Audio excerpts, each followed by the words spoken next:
일주일 동안 잘 쉬셨어요? 네. 저번 주에 뭘 배웠죠, 저희가? GPL 하면 딱 생각나는 게 뭐예요?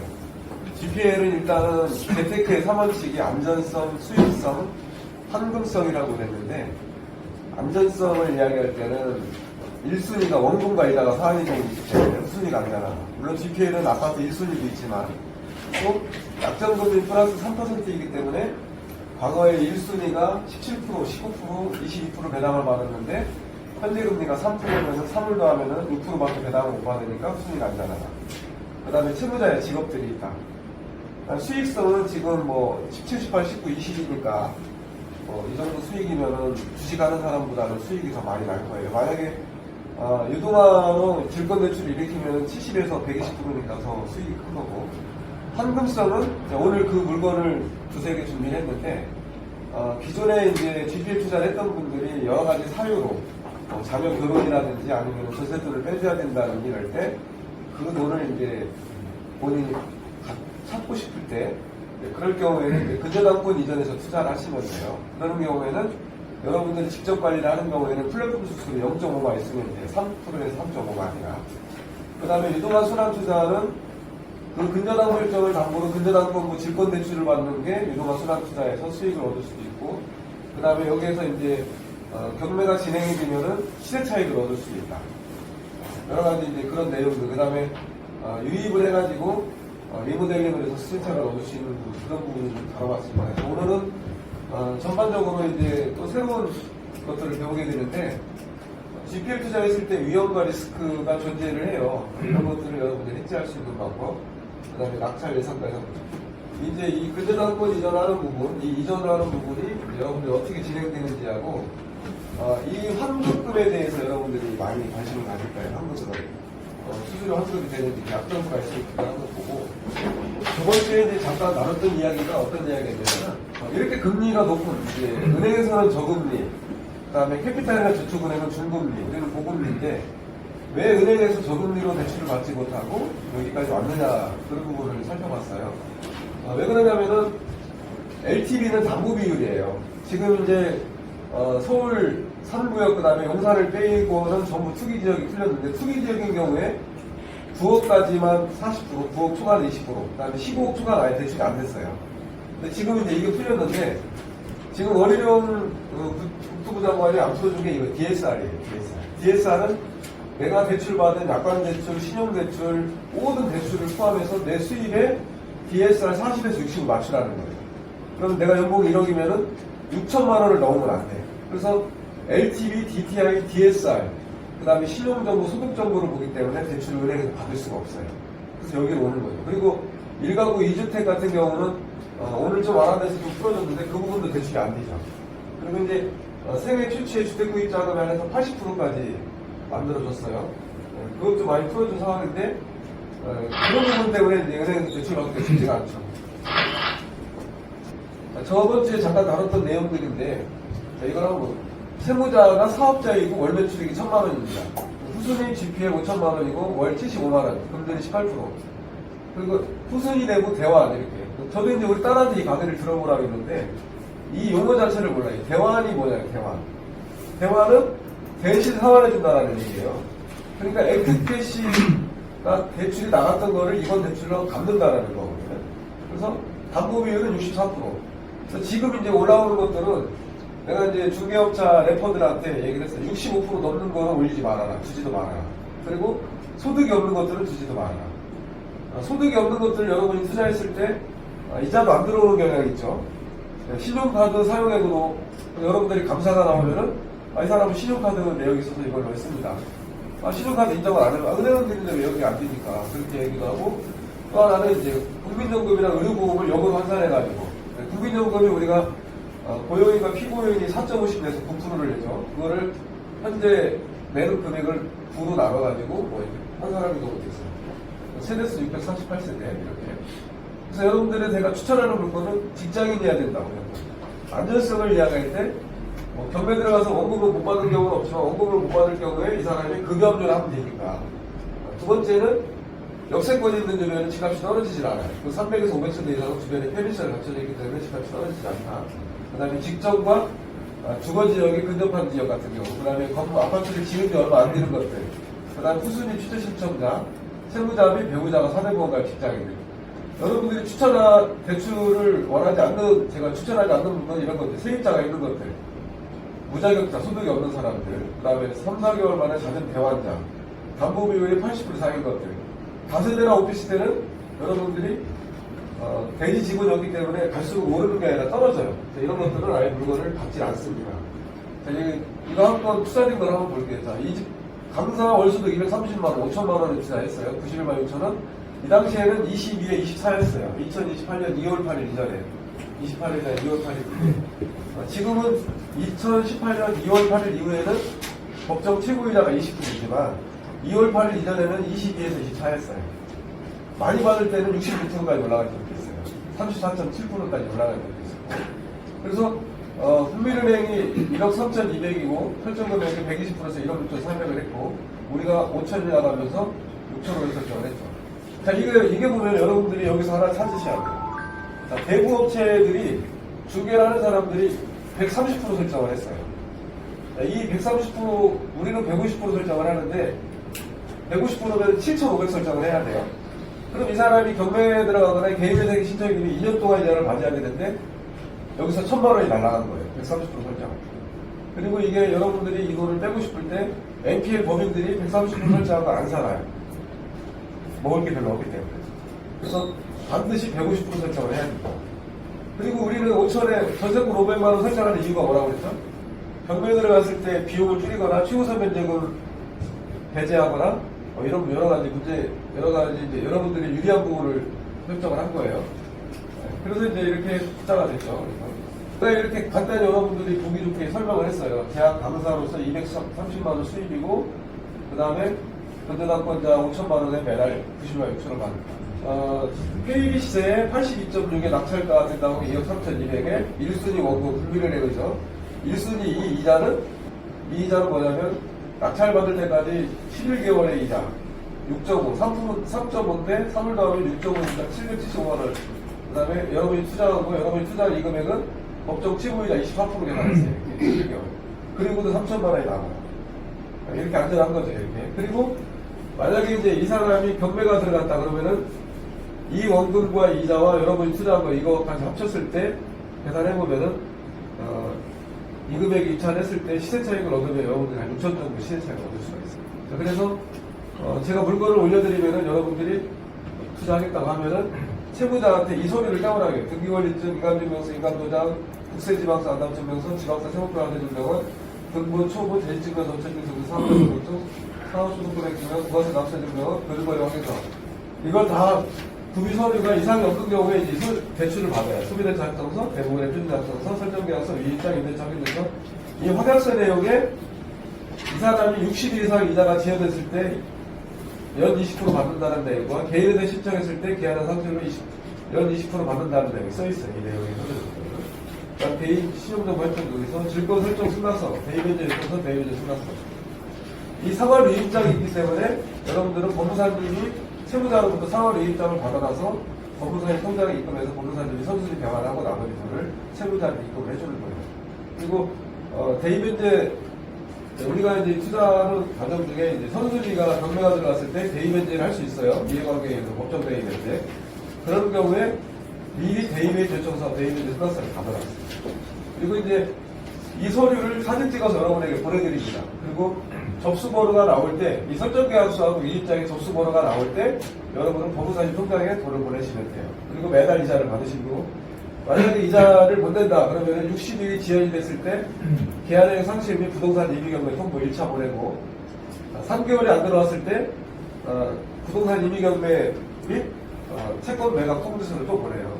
그 다음에 채무자를 찾아가서 만나서 이자를 어떻게 해결할 것인지.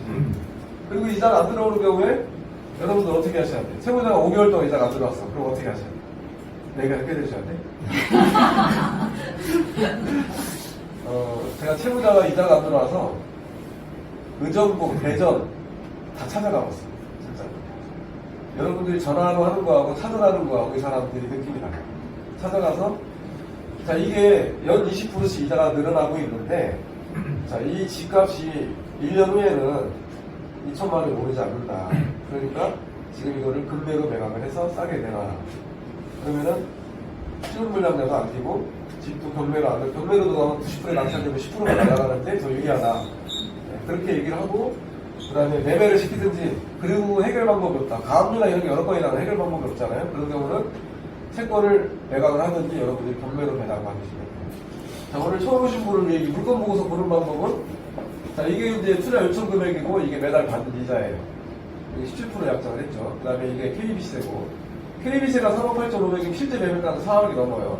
그 다음에 1순위 대출금, 원금, 잔액, 설정금이 이렇게 나와 있어요. 이게 보는 방법. 그 다음에 팁을 하나 드리면 여러분들이 이게 17%가 약한 것 같다. 그러면 19% 하면 제가 투자하겠습니다 라고 하면은 채무자한테 19%면은 대출해줄 사람이 있습니다. 그래서 채무자가 오케이 19% 하면은 여러분들이 2% 올리는 거예요. 여러분들이 가게를 듣는 목적이 이런 내용들이에요. 자, 여기서 2% 올릴 때 2%가 올라갔잖아요. 여러분 수수료 4%다. 그러면 2%면 여러분 수수료 1%만 내는 거예요. 2% 올라갔어요. 그래서 이제 투자자 결정에서는 채무자한테 구비 징구서류, 은행에서 징구서류보다 더 많아요. 은행에서 떼어나는 징구서류보다. 그 다음에 이게 이상이 없는 경우에 이 서류를 다 받아요. 은행에서 받는 서류가 똑같아요. 그 다음에 스캔해서 여러분에게 보내주고, 그 다음에 이 원본 서류를 7일에서 10일 후에 집으로 보내줘요. 그래서 접수번호가 나올 때 번호사님 지정해서 자, 전주에 투자됐던 걸 한번 살펴볼게요. 이게 지금 월요일날 대출이 기표가 되는데 채무자는 400원 가입자에 연수금 5천만 원. 1순위에요, 1순위. 자, GPL은 1순위도 있고 2순위도 있는데 1순위도 있다고. 이건 1순위짜리예요. 1순위는 담보비율이 60%라도 여러분 투자하시면 돼요. 70%도 투자하셔도 되고 채무자 소득만 보고 투자금 1억 2천만 원, 원리자 175만 원, 17%. 기대출 대환. 고금리다. 이 사람들이 고금리를 이번에 대환하는 거예요. 그래서 LTV는 48%, 15층 중에 3층. 너무 좋죠. 이런 거는 돈 있으면 투자하면 되죠. 연체되면은 최고이자 150%까지 이자 받으면 되니까. 1억이면은. 그래서 이제 이분이 1억 2천 나가긴 했는데 이제 전화가 왔어요. 400만 원을 더 쓸 수 없느냐. 투자자한테 400만 원을 요청하는데 1순위나 괜찮은 것 같습니다. 담보비율도 낮고 해서 투자자가 오케이를 해서 1억 2천 400만 원 월요일에 기표가 돼요. 자서와 동시에 기표가 되고 이 물건을 보면은 실거래가는 2억 5,900인데 우리는 KB세로 하죠. KB세는 주변에 이제 부동산에 전화를 해서 평균가를 내가지고 올리는 거예요. 일주일에 한 번씩 바뀌는 거예요. 그러니까 실제로 이걸로 따지면 900만 원이 더 낮은 금액으로 담보비율을 설정을 한 거예요. 여기 보면은. 그래서 세대수가 있고 저종 면적이 있고 그다음 평수. 그다음 여기 보면은 여러분이 투자했을 때 150% 설정한 게 1억 8천이다. 매달 이자를 받는다. 담보비율이 있고 그다음에 최근에 이제 매매가 금액이 2억 5,900이 나와요. 그래서 이 금액 기준으로 채무 수령이 되고 구비서를 떼어나게 다 했어요. 채무자한테. 자, 국세지방서 안납주문서를 받았기 때문에 세금 체납이 없어요. 여러분들이 만약에 이 건물에 세입자로 들어온다고 할 때 이 사람이 국세가 1억 원이 밀렸다. 경매 들어가면 1억 원이 먼저 배당받아요. 그래서 여러분들이 대출 나갈 때 국세지방서 체납이 없으면은 세금 체납이 없는 거예요. 더 이상 나보다 먼저 배당받을 게 없는 거예요. 그 다음에 전입수대를 확인을 통해서 세입자가 있는지 없는지 본인이 살고 있는지 구조서 신주서를 통해 확인해. 여러분들이 대출 나가신 분은 이 서류가 있어요. 그리고 지방세 세목별 다 대주면 이게 중요해요. 이 사람이 이 아파트 위에 다른 재산이 있는지 다 나와요. 여기에. 여기 등기부등본을 보면 아시죠? 여기 2022년 10월 12일 날 11, 12, 1, 2, 3, 5개월 만에 대화하는데 이 사람한테 대출을 좀 요청했겠죠. 이 사람들이. 근데 이 사람이 돈이 없으니까 안 된다고 하는 거죠. 담보비율이 부족한 건 아니잖아요. 이 사람이 자금이 부족하다. 뭐 여러분도 1,000만 원짜리 사업자나 5천만 원짜리 사업자를 내고 정당하게 하지만 여러분들이 가지고 있는 돈 많지 않잖아요. 여기도 서민 금액이 많다는 거예요. 여기서 이제 다른 사람 자금을 유입을 할 수도 있었을 텐데. 자, 이건도 천안역 더블 역세권 기차역 천안역 담보비율 62%, 15층 중에 3층. 자, 중도상환수술 1%를 왜 그럴까요? 중도상환수술 1%를. 자, 법정 최고에다가 20이니까 금리가 19니까 19에서 1%는 중도상환수를 여러분이 받는 거예요. 1년 이내 상환시. 그러면 이상 2천만 원이 1년 이내 상환이다 1%면은 20만 원을 받는 거예요. 그러니까 원래는 사용기간으로 받아야 되는데, 그건 이따가 다뤄보기로 하고. 자, 어떤 업체는, 이 업체는 대구 사업자가 없어요. 중개하는 업체예요, 여기는. 이 물건을 주는 업체는. 그래서 여기는 18이나 19 둘 중에 하나 나한테 선택을 하나요. 난 무조건 19%로 선택을 하죠. 19% 올려드리고 18% 해드리고. 여러분들이 나 18%에 좀 더 2%를 받겠다 그러면 18%에 2% 받아주세요. 이렇게 돼 있고 주변에 매매가 1순위가 지금 원금 1억 6천이고 120% 설정해서 1억 7,600 설정했어요. 자, 이 금액에 125로 나누면 이 금액이죠. 잔액이 얼마인지 확인하시고 여기도 보면은 최근에 매매가가 있네요. 매매가 2억 5천이고 2022년 9월에 매매가 됐다. 자, 이렇게 이 사람한테 여러분들에게 이렇게 여러분이 투자를 하겠다 그러면은 자, 대출 금액 150% 설정, 전세권 설정, 19회 중도상환 1%. 법인 대표, 이건 세금계산서 발행받아서 경비 처리해야 되니까 세금계산서, 사업자 주소지, 세권서로 송달 부서 이렇게 법인인 경우에 세권서로 송달 부서. 자, 이거를 투자자하고 제가 법무사님한테 보내요. 법무사님 150% 설정하고 본인들이 19% 약정을 받는 거구나.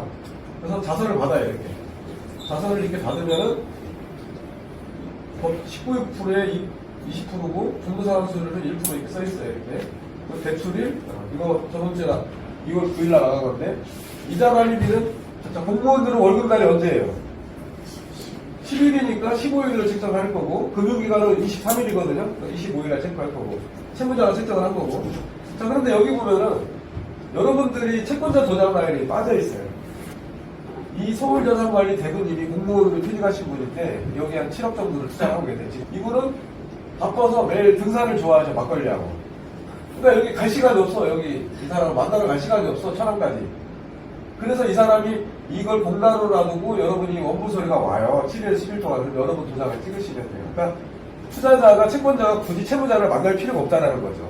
다 알아서 해주기 때문에. 자, 본인 자필 이게 중요합니다. 이거 없을 때 원주무효가 되니까. 자, 재직증명서, 원천징수서 소득 있고. 자, 여기 보면 이렇게 돼 있어요. 자, 여기 보면은 이 서류가 사진 찍어서 보낸 서류예요. 여기 보면은 국세지방세 안납증명서, 재직증명서, 원천징수서, 등본, 초본, 등기, 그 다음에 부가세 관세증명서, 이게 재직증명서, 원천징수, 본인 신분증, 그 다음에 이게 구비서류, 징부서류가 이상이 없다고 했을 때, 자, 소비대 작성서, 이거는 대부니까 대부분의 표준 작성서, 위임장, 성함장, 협약서, 이게 개인 신분증만 그냥 찍어서 보내드리고 있어요. 그리고 저는 수수료를 얘기하죠. 이렇게 채무자 3.5인데 여러분 직접 관리 3%. 이쪽에 입금하라고 그러고 여기 세금에서 다 해달라고 썼어요. 제가 이걸 다 보내는 거죠. 자, 그 다음에 접수번호가 이렇게 나왔어요. 근저당 설정 및 전세권 설정이 이렇게 나왔어요. 이때 근저당하고 전세권 설정 접수번호가 나왔을 때 여러분들은 법무사님 통장으로 위임장을 받아 보내면 돼요. 그리고 여기 세금에서 발행을 받았어요. 자, 그러면 저는 이제 이 물건을 한번 다시 체계적으로 한번 볼게요. 사대보험가입 직장에 이렇게 애써 이 사람이 투자를 했고, 자, 이렇게 좀 전에 말씀드렸던 거, 그 다음에 수수료 입금하라는 거, 그 다음에 여기 이렇게 있어요. 그 다음에 제가 이제 신광맨님 채무자한테 문자를 보내줘요. 당일날. 대출 나간 당일날 문자를 보내요. 왜냐면 내가 누군지를 알려야 되기 때문에 당일날 이렇게 문자를 보내서 이 사람에게 뭐라고 입력을 해놓을까요? 저는 대출금 이자를 안내해주는 직원입니다. 라고 답장을 해주면 이 사람들이. 그래서 대출금은 저는 이제 15일 날에 했죠, 이 사람이. 대출 나가는 날짜가 9일이잖아요. 9일서부터 그 다음날부터 대출금 이자는 한편 넣기가 있고 양편 넣기가 있는데 여러분들이 마음대로 받으셔도 돼요. 원래는 한편 넣기인데. 자, 9일이니까 2일부터 10일날부터 15일까지 6일치 이자 19%에 6만원짜 상해 보시는 거예요. 자, 그런데 자, 여기 대출일 상환일 금리까지 하고 1년일 상환 수수료 6%라고 써놨는데 이자 입금계단까지 써놨어요. 근데 저는 이제 이거 하나를 더 썼어요. 왜 썼냐면은 자, 2천만원에 19% 12개월에 31만 6천원을 매달 그 다음달 고정적으로 해주세요. 그럼 여러분들이 문자를 안 보내주세요. 문자가 안 들어왔을 때 다음에 또 한 번 보내주세요. 나 같은 경우는 이걸 관리하는 건수가 지금 150번이 넘는단 말이에요. 그러니까 이렇게 얘기를 하죠. 그러니까 결국은 이 사람은 문자를 보냈는데 이자가 들어왔다 그러면은 나한테 문자가 오면 여러분 문자를 또 보내야 돼요. 이 사람이 이자가 안 들어왔다. 여러분 저한테 문자를 줘야 돼. 이 사람은 전화했다가 또 전달해줘야 돼. 복잡한 상황이 돼버리죠. 그래서 여러분들이 직접 이자 안내를 하는 게 맞아요. 그리고 정 어려울 때 나한테 전화 한번 해달라면 내가 이 사람한테 전화해서 좀 굵직한 목소리를 강하게 얘기하죠. 이자가 안 들어왔다는